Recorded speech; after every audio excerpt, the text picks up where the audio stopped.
tout le monde, re-bienvenue à un nouvel épisode de Nourrir ton esprit.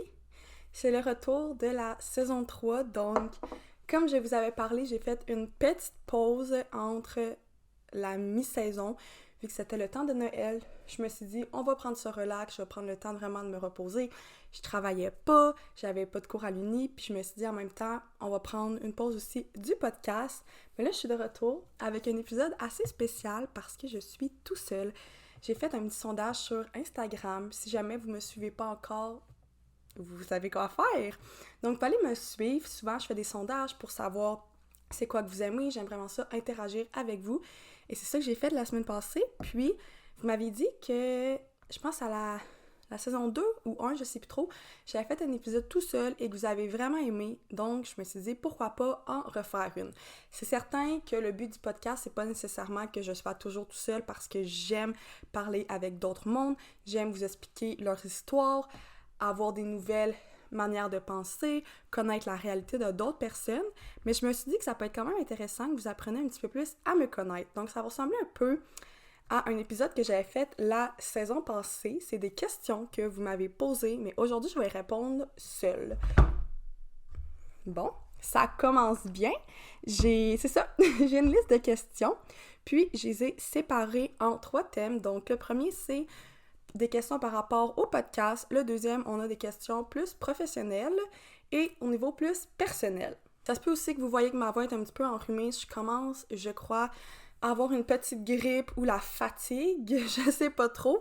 Mais sur ça, je me suis pris un verre d'eau. Ça se peut que je prenne souvent des bonnes gorgées, mais c'est ça. Donc, je vous souhaite un bon épisode.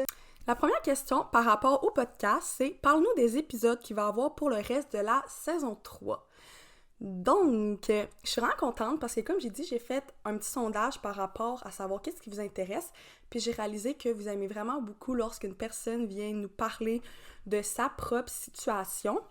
Puis j'ai quand même des épisodes qu'on va parler de ça. Je peux vous dire le prochain épisode, mais ça va être... Je vais pas vous dire l'invité, mais je vais vous dire le sujet. On va parler d'anxiété, mais on va le parler d'une autre manière parce que j'ai déjà abordé ce sujet-là, mais là, on va y aller d'une différente manière. C'est pas le même style d'anxiété que la personne vit. Donc, je pense que ça, vous allez vraiment trouver ça intéressant. Sinon, sans parler nécessairement d'un trouble de santé mentale diagnostiqué, j'ai de la misère, d'une personne, j'ai quand même d'autres invités qui vont venir me parler de leur réalité, soit en lien avec le travail qu'ils font, ou même vraiment plus au niveau personnel. Et sinon, un autre petit truc que je peux vous dire, qui est pas sûr encore à 100%, mais je me dis que ça va faire de la manifestation, c'est que je vais sûrement recevoir 2 personnes qui ont un podcast eux-mêmes que j'ai jamais encore reçu. Donc, j'ai vraiment hâte de recevoir ces invités-là ici dans mon mini-studio. Alors, on va continuer avec les questions, parce que là, je regardais un peu c'était quoi les épisodes que j'allais avoir pour m'en souvenir. Sinon, prochaine question. De quelle saison es-tu la plus fière? J'hésiterais entre la saison 2 et la saison 3 en ce moment. La saison 2, parce que c'est la saison que j'ai le plus comme glow up, dans le sens que le podcast a le plus glow up. C'est là que j'ai eu le plus de vues, le plus souvent de likes et tout sur mes épisodes. Mais la saison 3, j'ai l'impression que je crée vraiment plus un lien avec mes auditeurs. Et c'est ça que je recherche aussi parce que je sais qu'il y a énormément de podcasts et qu'on n'a pas toute la même chance de pouvoir se payer un studio ou autre. C'est certain que là, moi, je fais quelques épisodes dans un studio, mais je peux pas toujours le faire. Donc, je sais que parfois, la qualité peut être un petit peu moins bonne ou que c'est pas nécessairement les mêmes invités vu que je suis pas toujours à Montréal.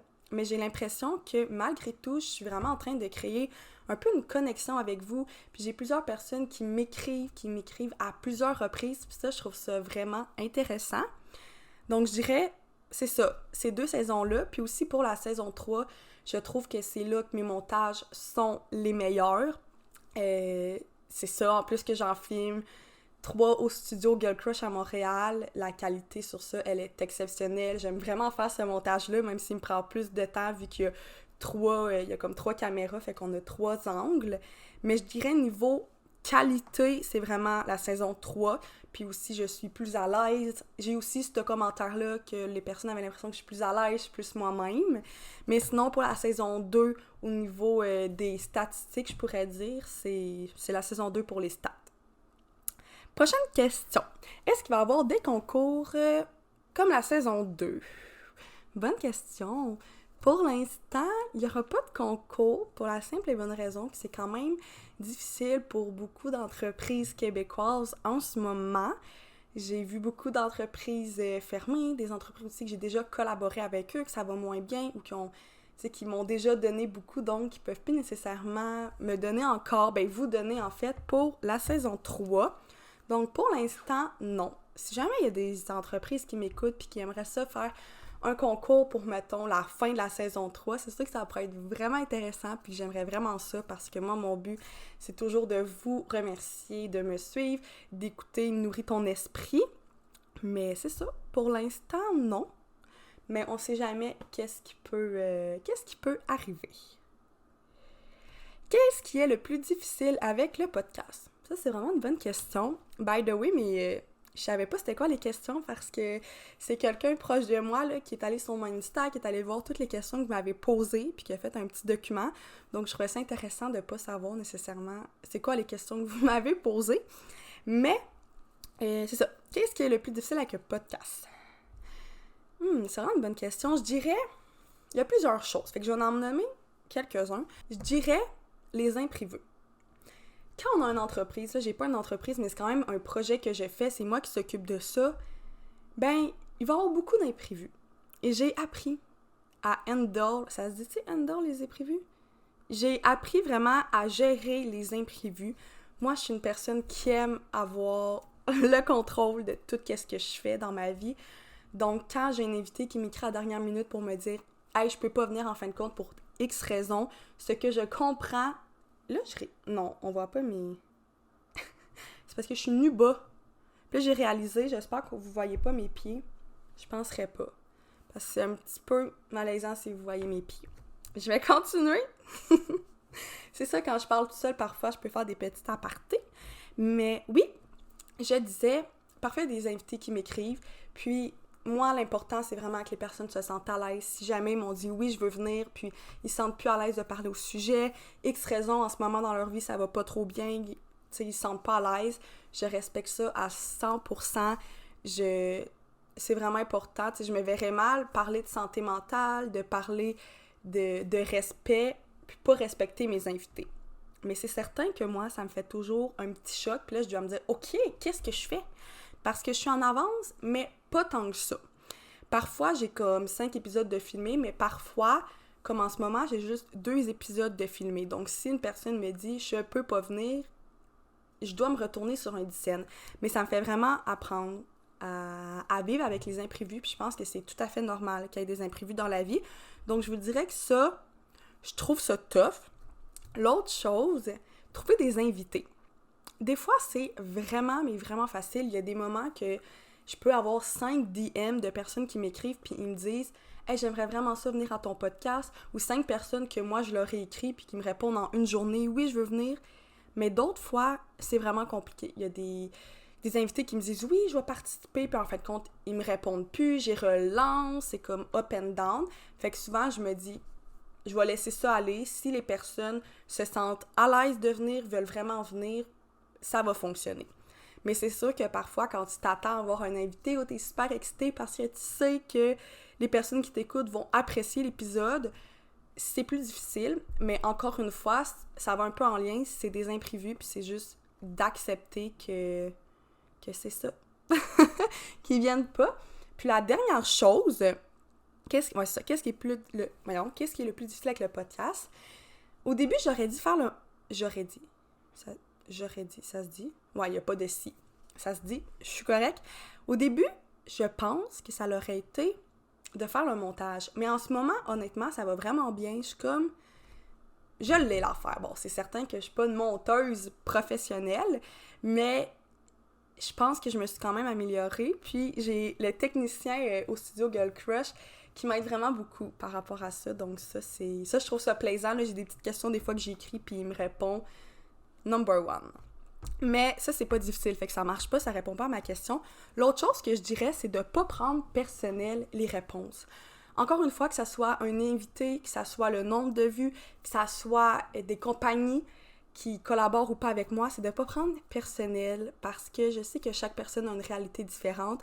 Puis parfois, je me dis « Ah, le monde ne croit pas à mon projet. Ah, j'ai moins de vues que je pensais sur cet épisode-là. Ah, j'ai publié un TikTok, j'étais sûre que beaucoup de monde allait l'aimer, puis en fin de compte, non. » Mais ça veut pas dire que c'est contre moi, c'est pas nécessairement contre le projet, c'est juste comme ça. Voilà. Ça, c'est les choses que je trouve le plus difficiles. L'autre question, est-ce que tu es satisfaite du podcast? Oui et non. Parce que, mais ça c'est de quoi que je dois travailler beaucoup, j'ai beaucoup de difficultés à être satisfaite de moi. Ça c'est un problème, c'est quelque chose que j'essaie vraiment de travailler, mais dans mes projets personnels, dans mes notes à l'école, je vise très très souvent le 100%, ce qui est tout à fait, pas inadéquat, mais impossible à atteindre dans tous les aspects de ma vie, être à 100%. Ça n'a aucun sens, ça doit tellement faire du bruit. Je sais pas pourquoi ça tombe comme ça. Mais c'est ça, c'est un peu difficile d'être toujours à 100%. Donc parfois, j'aimerais, comme j'ai nommé un peu plus tôt, avoir plus de vues sur quelques épisodes, mais il y a d'autres fois que je suis vraiment satisfaite puis que je me dis « Hey, je fais vraiment une bonne job ». Donc c'est un peu des up and down par rapport à ça, puis je pense que c'est normal aussi. En tant que société, en tant que personne dans la société qu'on vit de productivité, on est beaucoup dans la comparaison, fait que ça, je pense que c'est de quoi que je dois quand même travailler, de réussir à moins me comparer, de pas nécessairement aller voir les statistiques des autres personnes, parce que souvent, je me compare. Avant-dernière question par rapport au podcast, tu n'avais pas peur de te faire juger quand tu as commencé ton podcast? Au début, oui, je pense que c'est tout à fait normal, mais aujourd'hui, je me sens vraiment à l'aise. Je me dis, j'aime qu'est-ce que je fais. Je crois que ça va être quand même des personnes, qu'on parle de sujets qu'on n'aborde pas toujours, qu'on n'aborde pas dans la vie de tous les jours. Donc, il y a beaucoup de personnes qui m'écoutent, qui m'écrivent pour me dire « Hey, j'ai appris ça. Hey, tu me fais réaliser qu'en fin de compte, ben peut-être que j'ai n'importe quoi, là, peut-être que j'ai jugé cette personne-là avant de la connaître. Là, quand je comprends tout son passé, je réalise qu'en fin de compte, elle l'a pas eu facile. » Plein de situations comme ça. Donc, je pense qu'au fond, il y a beaucoup plus de personnes qui se... On va le laisser de même, mon iPad. Il y a vraiment plus de personnes qui vont se dire c'est cool, qu'est-ce qu'elle fait. Puis tu sais, je le fais pas nécessairement non plus pour que le monde trouve ça cool. C'est ça. Si tu le fais pour les autres, c'est certain que tu vas te poser beaucoup de questions parce que oui, j'ai déjà eu des commentaires du monde qui me disent « Ah, tu cherches l'attention. Ah, c'est poche, qu'est-ce que tu fais? » ou qui me font des petits calls par rapport à mon projet. Mais je me dis, moi, j'aime qu'est-ce que je fais. Les personnes proches de moi, réellement les personnes qui m'aiment, qui veulent le mieux pour moi, sont fiers de moi. Donc, je pense que c'est tout à fait ça l'important. Puis comme on dit toujours, ben il va toujours avoir des personnes qui vont nous juger. Donc, pourquoi pas faire qu'est-ce qui nous plaît? Voilà.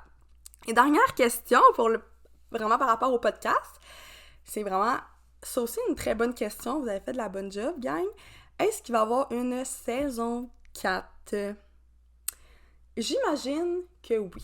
Je peux pas vous garantir à 100% parce que je vais déménager de mon beau petit studio juste ici. Pour ceux qui savent pas, en ce moment, je filme dans mon appartement. Je me suis créé mon mini studio. Puis, l'année prochaine, je vais être en stage. C'est ma dernière année de mon baccalauréat en travail social. Donc, je fais mon stage. Et mon stage, je vais sûrement le faire, mais pas à Québec. Donc, j'aurai plus d'appartement à Québec. Ce qui veut dire que je ne pourrai plus filmer ici. Mais j'essaie vraiment de penser à un concept différent pour le podcast. Est-ce que peut-être que maintenant, ça serait juste en audio? Tu sais, si jamais ça vous intéresse, vous pouvez me le dire, mais je sais que beaucoup de personnes aiment aussi quand même le visuel, puis honnêtement, moi aussi, j'aime avoir le visuel. Donc, je suis comme moyennement comme sûre de cette idée-là. Est-ce que je vais me déplacer un peu partout? Est-ce que je vais toujours filmer dans un studio? Je le sais pas encore, ça va vraiment être à voir. Donc, sûrement qu'il va y avoir une saison 4, je sais juste pas quand et je sais juste pas non plus comment elle va être, mais c'est sûr qu'il va y avoir beaucoup de changements pour la saison 4. On est rendu au niveau professionnel et la personne me dit « Je suis nouvelle sur ton Instagram et je me demande c'est quoi tes études? » Je sais pas si la personne parle de « en ce moment j'étudie en quoi » ou dans « qu'est-ce que j'ai étudié ». En fait, j'ai fait une technique en travail social au cégep de Sainte-Foy. Donc, j'ai terminé ma technique l'an passé. Là, en ce moment, j'étudie au baccalauréat en travail social à l'UQAR. À l'UQAR, donc l'Université de Rimouski, mais au campus de Lévis.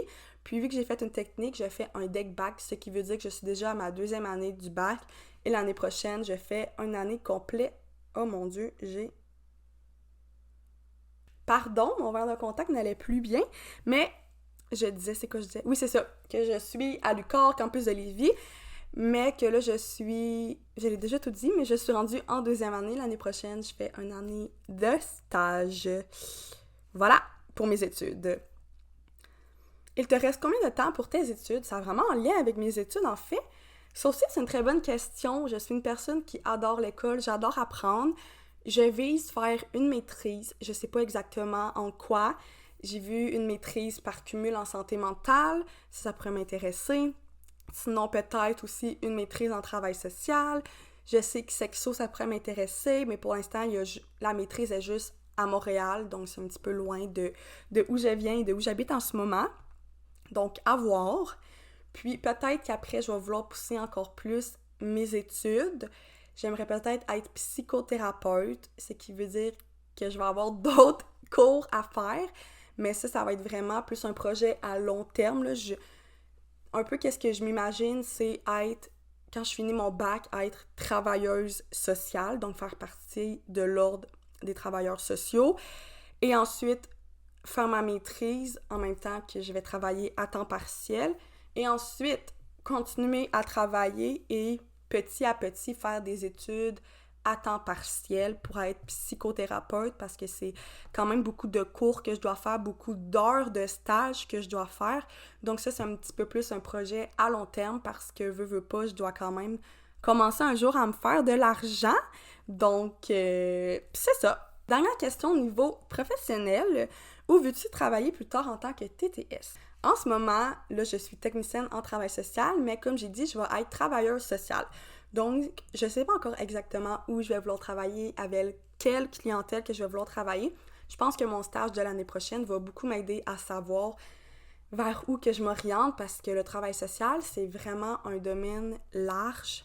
Tu peux travailler avec tellement de clientèle et même, tu peux travailler avec la même clientèle qu'une autre personne, mais pas nécessairement par rapport aux mêmes problématiques, mêmes sujets. Donc, c'est ça qui est intéressant aussi avec le travail social, c'est que c'est large. Parfois, il y a beaucoup de personnes qui comprennent pas trop exactement c'est quoi qu'on fait, mais c'est parce que c'est large. Donc, c'est pour ça. Alors, je ne sais pas encore exactement c'est où que je vais vouloir travailler. On y va avec un petit peu plus crunchy, comme on dit, parce que c'est au niveau personnel. C'est quand même rare. Ouh, ma chaise a craqué. C'est quand même rare que je parle du niveau personnel, mais pourquoi pas? Là, je sais pas le bruit que ça a dû faire. J'ai vraiment les lèvres sèches. Donc, en ce moment, je suis toujours en train de me mettre quelque chose sur mes lèvres. Et là, je me suis mis un petit gloss. Alors, la première question, c'est sûr que c'est une personne qui me connaît qui a écrit cette question-là. Parce que la personne a écrit « Comment vis-tu avec ton anxiété? » C'est pas... Je sais même pas si j'ai déjà abordé une fois ce sujet-là sur le podcast. Je sais pas si un jour je vais être capable, peut-être. J'imagine que oui, de faire peut-être un épisode un petit peu plus sur mon anxiété. Je pense qu'on dirait... C'est pas que je me sens pas à l'aise parce qu'avec mes proches, je me sens vraiment à l'aise de parler de l'anxiété généralisée que je vis. Mais... sur le podcast, on dirait que j'ai peur de comme trop parler de moi. Parce que moi, mon but, c'est vraiment de mettre les autres personnes en valeur, les situations des autres. Donc, des fois, je pense pas à comme faire un épisode juste sur moi, sur une situation que j'ai vécue. Mais c'est ça, j'ai été diagnostiquée d'anxiété généralisée à 18 ans, je crois, environ. Puis, ça a vraiment été difficile au début, dans le sens que quand j'ai été diagnostiquée, c'est là que j'ai eu mon pic d'anxiété. Mais depuis que je suis toute jeune, aujourd'hui, je le vois, je repense à des situations que je faisais, des patterns que j'avais, et c'était bien certain que je vivais de l'anxiété, mais jamais que j'ai parlé à un psychologue ou autre. C'était plus à l'école secondaire que j'avais parlé avec une infirmière. Mais c'est vraiment été, c'est ça, à 18 ans que j'ai été diagnostiquée. Puis aujourd'hui, je dirais que ça va quand même mieux. J'ai fait beaucoup de travail sur moi. J'ai consulté aussi. J'ai consulté, c'est ça, une infirmière et j'ai consulté 2 psychologues. Ouais, 2 psychologues aussi. Puis ça m'a super aidée, là, aujourd'hui. Je ne consulte plus. Peut-être ou sûrement qu'un jour, je vais recommencer, mais en ce moment, j'essaie vraiment de mettre en pratique tous les trucs et les outils qu'on a mis en place. Fait que je dirais, c'est sûr qu'il y a des ups et il y a des downs, mais peut-être que je préfère un épisode un petit peu plus personnel. Si jamais ça vous intéresse, vous pouvez me le dire parce que là, ça... Tu sais, je pourrais en parler quand même pendant un bon bout de temps de l'anxiété que je vis. Mais c'est ça. Je pense que le meilleur truc, c'est vraiment d'être accompagné des bonnes personnes proches de toi. Puis je dirais que toutes les personnes autour de moi, c'est des perles et c'est des personnes qui m'aident beaucoup, qui m'accompagnent dans ce processus-là qui va être là toute ma vie. Mais c'est ça. Voilà, la petite question. OK. Est-ce que tu as des regrets dans la vie? Je réalise que je suis pas à l'aise de parler de moi. Oh mon Dieu. Ben, j'ai... Dans le sens que ça me... Pas ça me malaise, je sais pas comment expliquer ça. On dirait que je suis un petit peu gênée. Je pense que je suis un petit peu gênée, comme j'ai dit, vu que c'est ma plateforme, mon podcast, ça me gêne plus. Que si j'étais invitée à un podcast autre, je pense que je serais plus à l'aise de parler de moi. Bref, si j'ai des regrets, je pense que non. Je pense que c'est la phrase classique, là, que, tu sais, les regrets, ça, pas que ça sert à rien, mais ça fait en sorte de la personne que tu es. Fait que je pense que toutes les situations que j'ai trouvées plus difficiles ou que je peux me dire aujourd'hui, hey, j'aurais peut-être pas dû agir comme ça, mais ça m'a quand même fait apprendre. Donc, c'est certain que je pense à des situations que je me dis, hey, à ce moment-là, j'ai regretté les actions que j'ai faites. Ça peut juste être un petit exemple si je me chicane avec une de mes amies puis je regrette les mots que je lui ai dit. Sur le moment, oui, mais après ça, je me dis, j'ai grandi de cette situation-là. Notre amitié a aussi appris à mieux communiquer ensemble. Donc, je dirais que non. J'ai pas de regrets. Avant-dernière question au niveau personnel, pourquoi as-tu mis ton compte privé personnel? Ton compte Instagram privé personnel. En fait, c'est ça, je sais pas, si jamais vous me suivez sur Instagram, vous avez remarqué que j'ai fait un switch. En fait, mon compte privé, je l'ai mis... Non, mon compte personnel, où je publiais vraiment plus des photos de moi, des stories de moi, de ma vie, je l'ai mis en privé. Pour la simple et bonne raison... Je dirais à cause de mon métier. Je suis vraiment pas obligée d'avoir fait ça, mais je me sentais plus à l'aise. Si jamais je veux mettre une photo avec des amis ou qu'il y a de l'alcool, des choses comme ça, ben c'est pas nécessairement de quoi que je veux mettre de l'avant au niveau de moi, une travailleuse sociale, et que tout le monde peut voir ça. C'est pour ça que j'ai mis mon compte privé. Mais mon compte de mon podcast, que j'ai laissé, bien évidemment, public, je publie quand même beaucoup de choses de moi aussi, de mon quotidien. C'est juste que je vais choisir de qu'est-ce que je veux parler ou pas. Tu sais, ça m'arrive souvent, je prends mon petit café le matin, je me prépare, je vous parle, mais c'est que je sais que ça, je me sens à l'aise que beaucoup de personnes le voient, puis ça me dérange moins.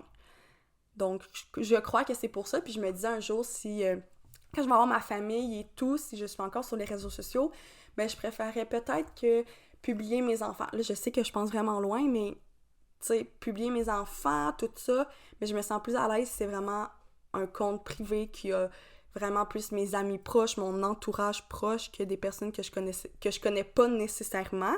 Mais au niveau de mon podcast, c'est sûr et certain que ça va toujours continuer à être public parce que c'est ça mon but pas d'alimenter, mais de connecter avec le plus de personnes possible. Puis comme j'ai dit, tu sais, je parle quand même un peu de moi personnellement, comme en ce moment. Je mets des petits bouts de ma vie aussi sur l'Instagram de mon podcast. Dernière question. Hey, ça me surprend quand même comme question, mais je trouve ça bien mignon. Est-ce que tu t'acceptes physiquement?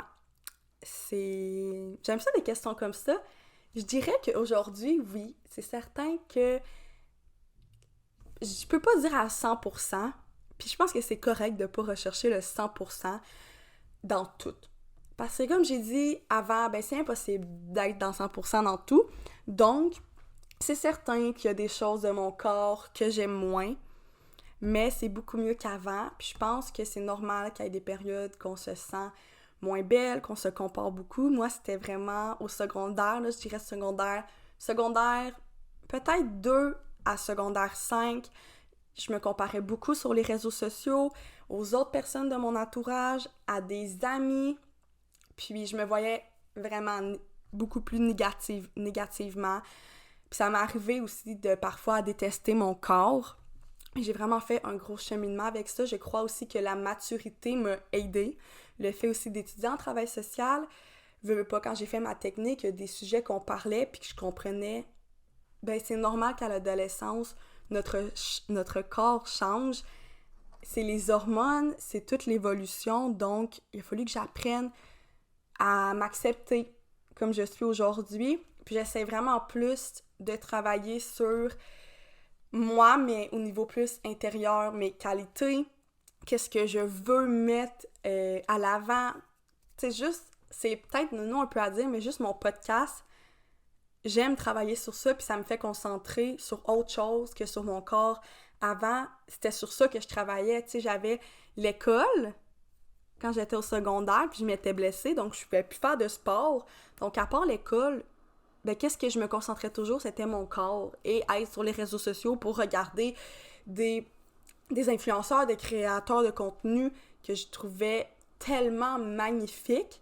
Mais aujourd'hui, je pense que je me concentre sur autre chose, puis ça, je crois vraiment que c'est un bon truc de réussir à se concentrer sur autre que toujours sur notre corps, puis veux pas doucement, tu commences à plus t'accepter.